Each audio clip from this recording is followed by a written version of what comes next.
Muito boa noite, bem-vindos ao Momento Antagonista comigo, Cláudio Dantas. Hoje, dia 6 de abril, segunda-feira, e olha, a gente já começa a semana com confusão em Brasília. Como se não tivesse coronavírus para combater, como se não tivéssemos uma crise econômica para resolver. Parece que aqui em Brasília há uma atração pela crise política, ela precisa ser diária, ela tem que acontecer no fim de semana. É complicado. Vocês que acompanharam, né? Na sexta-feira, o presidente já tinha provocado aquela confusão ao atacar o ministro Mandetta na entrevista à Jovem Pan. Ele disse que o Mandetta precisava ter mais humildade, ouvir mais o presidente, etc. Um puxão de orelha que poderia ter sido feito em caráter privado, mas não, foi feito publicamente para todos e, claro, numa intenção óbvia de desgastar a imagem do ministro da Saúde e o próprio ministro do Bolsonaro. Aliás, abro aqui um parênteses, muita gente questionou, porque toda a imprensa, né, nós inclusive, publicamos, quando o Mandetta foi indicado, foi nomeado para o cargo, nós publicamos tudo aquilo que pesava contra o Mandetta, né, inquérito, suspeitas, tudo foi publicado. E o Bolsonaro insistiu em manter, bateu o pé, insistiu em manter o Mandetta. Então por que agora muda o conceito? Porque o Mandetta não está querendo seguir a estratégia que o Bolsonaro quer adotar, seja no uso da hidroxicloroquina, seja na questão da quarentena. E aí são as duas coisas que estavam sobre a mesa hoje no Palácio do Planalto. O Bolsonaro convocou uma reunião com todos os ministros, né, inclusive o Mandetta, ministro Paulo Guedes, ministro Sérgio Moro, os ministros militares e também os presidentes dos bancos estatais. É uma reunião que sempre acontece desde que começou a crise, reunião do gabinete de crise, reunião que acontece toda terça-feira. O Bolsonaro antecipou para a segunda, por quê? Todo mundo esperava que ele fizesse um anúncio. Que anúncio seria esse, Cláudio? A demissão do Mandetta. Nós chegamos a noticiar que a decisão estava tomada, ele havia comunicado a alguns empresários, inclusive, e até ao próprio Ministério da Saúde. Eu mesmo conversei com assessores diretos do ministro Mandetta que me disseram, não, já recebemos aqui a notícia e provavelmente a demissão será anunciada mais tarde à noite. E de fato, o Mandetta agora na coletiva que ele deu há pouco, ele confirmou essa informação, dizendo até que já tinham limpado a mesa dele. Então o que aconteceu para que o Mandetta não fosse demitido? Duas coisas.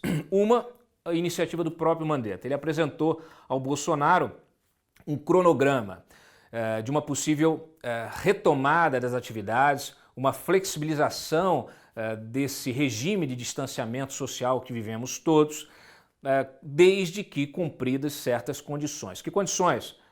Bom, primeiro, que nas regiões onde isso pudesse acontecer, isso tem que ser analisado caso a caso, porque situações de estados e municípios num país continental como o Brasil são situações diferentes, então é preciso analisar cada situação, cada região, né? Cada estado, cada município, e aí sim tomar uma decisão em cada caso. E uma das condições foi que, ao analisar determinada região, você percebesse, você pudesse confirmar que, olha, não tem uma ocupação superior a 50% dos leitos de UTI com pacientes de Covid-19. Então, se essas condições forem cumpridas, então é possível começar a analisar uma reabertura. Isso envolve a retomada do transporte público também, com horários escalonados para cada grupo né, evitando, obviamente, os grupos de risco, mas com condições para evitar aglomeração, análise também pontual de cada atividade. Então, assim, tudo isso foi colocado para o Bolsonaro para que o presidente possa ter também um horizonte de trabalho. Então, o presidente, que na sexta-feira chegou a dizer que esta semana tomaria uma decisão definitiva, ele então foi surpreendido com esse plano de trabalho aí, com um horizonte de uma possível flexibilização. Tá? O Mandetta, na coletiva há pouco, ele ressaltou que você ter um horizonte não significa flexibilizar as condições atuais de distanciamento econômico, de distanciamento social. Ele até ressaltou, ele falou, olha, vocês não estão vivendo quarentena, né, não estão vivendo lockdown, vocês estão vivendo uma situação, o brasileiro está vivendo uma situação de distanciamento social que não é de 100%, por isso que não há necessidade de enrijecer mais ainda, apesar de alguns estados, alguns governadores terem, vamos dizer assim, radicalizado nesse posicionamento. Mas o fato é que não há uma situação de lockdown, eu já havia comentado sobre isso na semana passada, né? O que se tem é uma situação, sim, um regime de distanciamento social. E aí ele fez questão de dizer, olha, esse regime deve permanecer e a gente vai passar a analisar de acordo com a evolução também da curva de contaminação, de contágio do vírus. E aí nós temos uma situação que ela vai passar a valer a partir do dia 13, segundo o próprio Ministério da Saúde anunciou na coletiva mais cedo. Além disso, o que segurou o Mandetta no cargo, Cláudio? Bom, os generais, né, Braga Neto, o Luiz Ramos, o ministro da Defesa, Fernando de Azevedo e Silva, e o almirante Rocha, que é secretário de Assuntos Estratégicos. Todos eles convenceram o presidente a recuar. Por quê? Eles alertaram o Bolsonaro de que, olha, se ele continuar nessa toada e demitir o Mandetta, numa situação em que você ainda tem recomendações muito sérias da OMS, muita gente não entende, mas o Brasil é signatário de uma série de protocolos que estão internalizados na nossa legislação.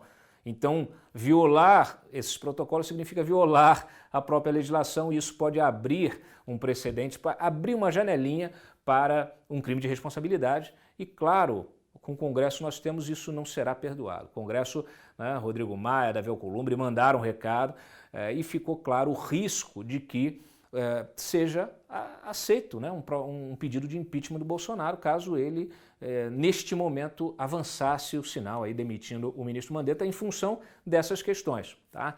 Então, olha, os ministros fecharam posição e deixaram o presidente também encurralado. O fato é esse, né? Houve até uma brincadeira aí, parece, nas redes sociais o pessoal falando, assim, ó, hoje o Mandetta quase demitiu o Bolsonaro.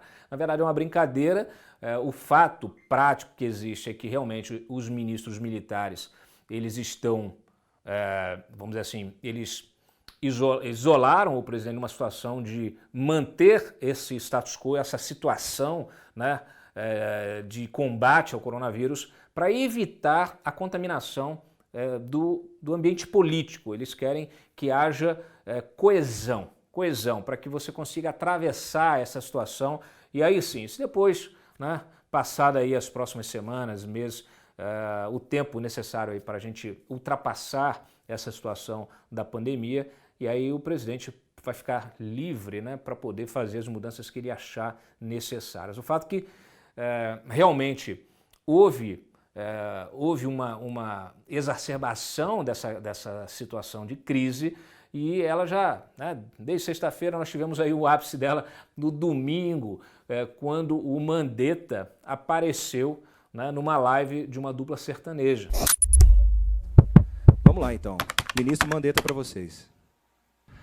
Bem, meus amigos de todo o Brasil, vocês artistas populares que estão hoje fazendo lives em todo o Brasil, Xande, sei que depois vamos ter Jorge Mateus, tem vários artistas Brasil afora. É importante que a música chegue, mas que a gente não aglutine, que a gente não coloque as pessoas no mesmo lugar. Os shows são feitos de casa e que as pessoas possam ter esse contato, porque o show não pode parar, mas a aglutinação tem que parar. A gente precisa agora proteger um ao outro e o sistema de saúde se preparar para, no momento certo, a gente poder se abraçar. Obrigado a todos os artistas brasileiros por essa iniciativa maravilhosa de solidariedade de todo o povo brasileiro. Valeu! Então, sim, esta situação criou aí ciúmes, né, na família, aí, nos assessores em torno do Bolsonaro, e isso contaminou ainda mais o ambiente político e ele...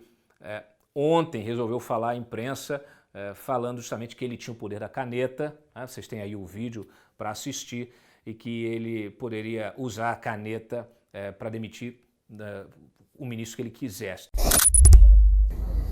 Estão ligados com coisas erradas? A hora dele não chegou ainda não, vai chegar a hora dele. Amém. Amém. E a minha caneta funciona. Amém. Não tenho medo de usar a caneta, nem pavor. E ela vai ser usada para o bem do Brasil. Amém. Amém. Não é para o meu bem. Tá? Nada pessoal meu. E Deus está contigo, presidente. Estamos aqui para... Então, assim, nenhum presidente, nenhuma pessoa num cargo de liderança precisa ficar reafirmando, isso não é bom, precisa reafirmar o seu poder a todo instante. Não à toa, hoje, no final do dia, o que se tem é uma situação em que o presidente está ansiando, né, por poder, pedindo aos próprios ministros que o defendam. Então, o Bolsonaro se meteu nessa situação. Eu deixei muito claro no meu último vídeo o labirinto, né, em que o Bolsonaro se meteu. Ele mesmo criou essa situação para ele. Então a gente não precisa de crise política num momento em que a gente já tem uma crise econômica, né, inclusive com previsão aí de queda do PIB de até 6%, até mais do que isso, né?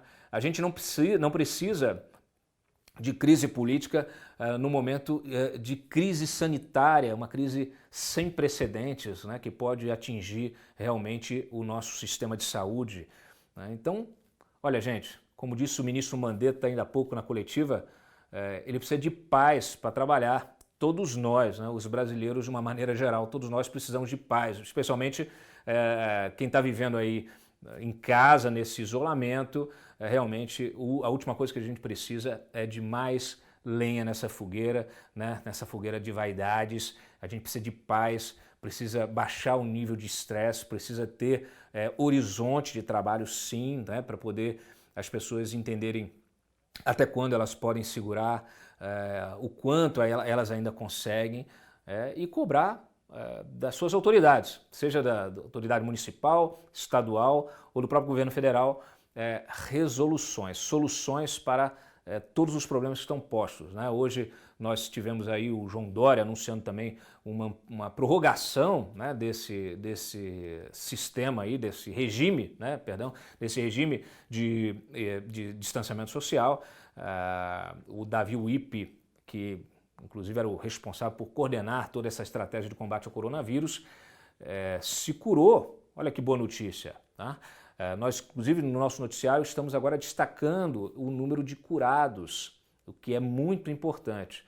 Hoje nós tivemos um boletim atualizado do Ministério, coisa que vocês vão ver mais no nosso noticiário, porque agora a gente também começa a ter, vamos dizer assim, o resultado desse trabalho, inclusive dos testes que estão sendo feitos, de todos os estudos que estão sendo feitos. Nenhum deles a gente pode descartar no momento de emergência sanitária, no momento de urgência como esse. É como quando a gente fala de hospital de campanha, né, de guerra, é como você realmente tratar os pacientes com aquilo que é necessário ali para aquele momento. Não tem muito protocolo. Claro que você não pode usar isso como uma solução, como uma panaceia, uma solução geral para todos os casos, mas tudo que for benéfico, né, você precisa, claro, ter ponderação, mas precisa testar, porque o momento é um momento inédito, estamos enfrentando um vírus novo, né, então temos que ter muito cuidado. Também recomendo aqui o depoimento do próprio Davi Wipe, que sofreu na carne, né, esse vírus. Então temos aí também disponível para que vocês assistam um trecho deste depoimento. Há 2 domingos, eu me senti muito mal. O pessoal da televisão quis me entrevistar, o governador testemunha, o Zé Henrique também. Eu não consegui falar. Eu estava extenuado, eu fiquei sentado numa cadeira e pela primeira vez na vida eu me neguei a falar uma emissora de televisão. Eu não consegui. De domingo para segunda, eu passei muito mal. E na segunda de manhã eu fui fazer o exame e a tomografia. O exame deu positivo, a tomografia normal. A semana que se seguiu foi de extremo sofrimento. E na segunda-feira seguinte, há uma semana, eu voltei a fazer o exame e a tomografia. Nessa tomografia apareceu a pneumonia. Então, este sentimento de você se ver como médico, infectologista, com uma pneumonia, sabendo que muito provavelmente entre o 7º e o 10º dia você ia complicar, eu quero dizer a vocês que foi um sentimento muito angustiante. Bom, e olha, como mais uma ironia do destino, né, nós tivemos aí a notícia hoje que o Boris Johnson, o primeiro-ministro britânico, que inclusive é adepto dessa mesma tese do Bolsonaro, da tese do Osmar Terra, que estava aí cotado para assumir o lugar do Mandetta, que hoje inclusive publicou na Folha de São Paulo um artigo reforçando isso, reafirmando que, olha, não tem jeito, todo mundo vai se contaminar, 90% da população vai se contaminar, então temos que deixar as pessoas se contaminarem. Bom, tem gente que pensa diferente, tem gente que pensa como Mandetta, tem gente que pensa diferente. O Boris Johnson, que pensa como Mandetta, como Bolsonaro, pegou Covid-19, vocês já sabiam. O problema é que hoje ele foi internado na UTI, a situação dele, da saúde dele, ficou pior, né? Então ele acabou sendo internado, aí vamos acompanhar e vamos trazer para vocês as informações assim que saírem, né, do estado de saúde do Boris Johnson. Realmente isso mostra que esse vírus ele tem uma reação em cada pessoa, ele pode agir de uma forma. Boris Johnson tem 55 anos, né? E não há nenhuma informação de comorbidade, então surpreende, né? Surpreende isso que nos sirva de alerta para todos que acham que tendem a reduzir a importância, reduzir vamos dizer assim, virulência, né, do coronavírus, tem de ficar atento porque pega todo mundo. Tá? Então, muito importante essa notícia. Bom, quando a gente fala que isso eu gostei de ouvir do Gabardo, hoje o secretário Gabardo, cada estado, cada município precisa ter o seu próprio regime, quer dizer, para um país continental como o nosso, as soluções precisam ser municipais, tá? Muitos especialistas dizem isso. E isso foi confirmado hoje, que essa vai ser a postura do Ministério da Saúde, o que é muito importante também nesta negociação política, né? Com prefeitos, com governadores. Tem prefeito em São Paulo que tá contrário à posição do Dória também, né? Assim como tem vários pelo país. Então, cada caso é um caso importante, essa declaração do Gabardo. A gente tem visto cada excesso, cada abuso, né? Hoje, o Ivo Gomes, que é o irmão do Ciro Gomes, mais um irmão que talvez você não conheça, né? Ele é prefeito de Sobral, ele determinou simplesmente a ocupação de uma fábrica de lingeries. Para quê? Segundo ele, para usar a fábrica para produzir máscaras. Então, olha, gente, todo tipo de absurdo. Talvez vai usar o sutiã, né, como molde para fazer máscara. Então, assim, só tem absurdo nesse país, a gente tem que ficar atento, não deixar cair na conversa. Mas olha, esse é o resumo da ópera. Deixo vocês, então, com os nossos destaques aí do dia e a gente torcendo aqui para que o inimigo, como disse o Mandetta, né? Nós temos um inimigo comum, tem nome e sobrenome, é Covid-19. Você que pensou em outro nome e outro sobrenome, não se engane, é Covid-19.